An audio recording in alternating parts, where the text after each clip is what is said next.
Courtesy bowing with one hand, always extended. Villainy sharpening an instrument behind a wall, reason with her crown, and constancy alert behind a helm. They are all retired now. Lightning's thousand sulphur eyes rip apart the breathing beds. Hear bones crack and pulverize. Doom creeps in on rubber treads. If when my wife is sleeping, and the baby and Kathleen are sleeping, and the song is a flame white disc in silken mist above shining trees. There's just no accounting for happiness, or the way it turns up like a prodigal, who comes back to the dust at your feet, having squandered a fortune far away.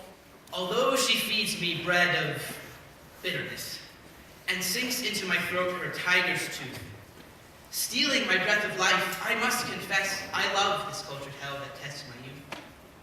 Her vigor flows like tides into my blood, giving me strength, erect against her hate.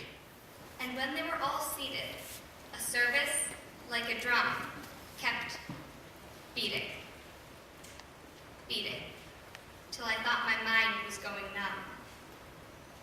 And then I heard them lift a box and creak against my soul with those same boots of lead. What if it were possible to vanquish all this shame with a wash of varnish, instead of wishing the stain would vanish? What if you gave it a glossy finish? What if there were a way to burnish all this foolishness, all the anguish?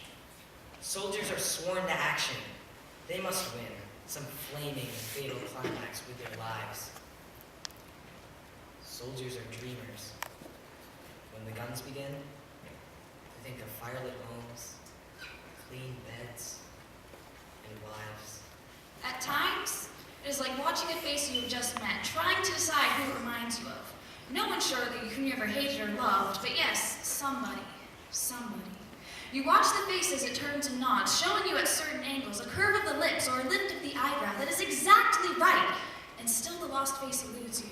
Sing, and the hills will answer. Sigh, it is lost on the air. The echoes bound to a joyful sound, but shrink from voice and care. Rejoice, and men will seek you. Grieve, and they turn and go. They want full measure of all your pleasure, but they do not need your woe. The slightest taxidermy thrills me. Fish forever leaping on the living room wall. Paperweights made from the skulls of small animals. I want to wear your smile on my sleeve and break your heart like a horse or its leg. Weeks of being bucked off, then all at once you're mine. How does it feel to be dead, I say? You touch my knees with your blue fingers, and when you open your mouth, a ball of yellow light falls to the floor and burns a hole through it. Don't tell me, I say.